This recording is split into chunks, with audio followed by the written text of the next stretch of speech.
Газар шийдвэрлэн улсын хурлд оруулж байгаа билээ. Уулуурхайн салбарт төрийн өмчийн оролцоог зохистой хэмжээнд байлгах ёстой гэж үзээд өөрийн эзэмшлийн хувиа тогтоодог болоод удаж байна. Харин үүнийг хөрөнгө оруулагчид төдийлөн таашаадгүй юм а. Монголын хөрсөн дор юу нуугдаж байгааг олчихсон гадны хөрөнгө оруулагчдын хувьд энэ нь эргэлзээтэй болж ирдэг. Арийгаж хөрөнгө мөнгө заран олсон орд газарт нь төр эзэмшлээ хідээч тогтоож магадгүй айдч тэднийг дагдаг үлээ. Гэвч тусгаар улсын хувьд төр өөрийн эзэмшлээ авах зүйлээ авах ёстой гэсэн үзэл санаач байдаг. Хөрөнгө оруулалтыг үргэж байгаа гэдэг утгаараа шинэ хуулийн төсөлд төрийн эзэмшлийн тухай ойлголтыг хилцүүлгийн явцад нэлээд өгүүлсгэж ирсэн.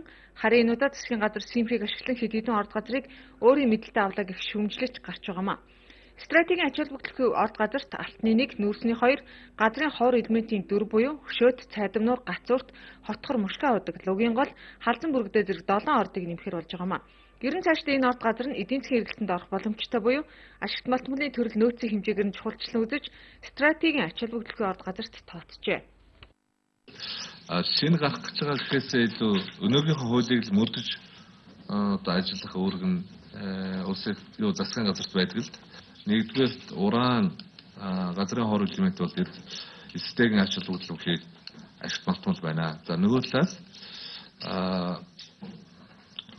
бүс нутаг улсын эдийн засагт нөлөөтэй. Ер нь бол өрсөлдөх чадвартай гэдэг юм да. Дэлхийн нийтийн жишгээр байгаа.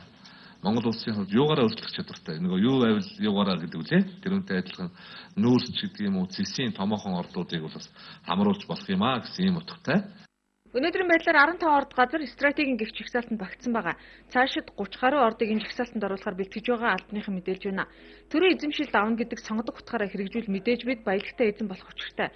Гэвч төр гэж хинбэ засгийн эрхэнд гарсан хэсэг хүмүүсийн дур зоргын асуудал бол энэ нь мэдээж буруугаар иргэнэ. Өөрөөр хэлбэл хэн нэгнийхээ орж илрүүлсэн орд газрыг стратегийн ордод оруулж эсвэл хасах асар том мөнгөний сонирхол энд үүсэх юм а. Гэсэн хэдий ч дан ганц хөрөнгө оруулагчид биш харин төрдөө хяналтыг байлгах нь хамгийн зөв шийдлээ гэж зарим гишүүд үзэж байна. Авч явна гэдэг бол тийм хүнд асуудал биш. Тэгээд энийг авч явахд бол хамгийн гол юм хэрэглээний зах зээлгүй манай орны хувьд бол би төрийн оролцоо чухал гэж бодоод байгаа. Ялангуяа энэ эдийн засгийн салбарт энэ цөөхөн хүн амыг авч явах хэрэглээний зах зээлгүй орны хувьд тийм учраас төр сайн менежмент бишээ гэдэг би бол санал нийлдэг. Хамгийн гол нь тэр сайн менежмент байх тэр орчныг, тэр эрх зүй орчныг, тэр хяналтын систем харилцагын тогтолцоог л бий болгож өгөх хэрэгтэй байхгүй. Яг бусад орнд болоод байгаа. Жишээлбэл Чил бол тийм байна, тийм ээ. Одоо уулуурхайн салбараа авч гол ордууд нь төрийн хяналтанд байна. Ботсван тийм байна. Яг ийм төрийн хяналтанд байгаа орнууд Норвеги эднэр өөрсдөө уулуурхайг хамгийн сайн ашиглаж байгаа орнуудын тоонд ороод байгаа байхгүй. Ер нь стратегийн ордод авна гэдэг нь яг хэдэн хувийг төр эзэмших нь вэ гэдгийг тухайн үеийн ордоос хамаарч тогтоохоор байгаа. Энэ нь өөрөө асар том авилгалын их уурхай болохыг ч энд үгүйсэх аргагүй лээ. Жагсаалтанд оруулах хэсгийг улсын хурлаар шийдвэрлэхээр хэлцэж эхлэв байна. Ашигт малтмалын газрын дарга асан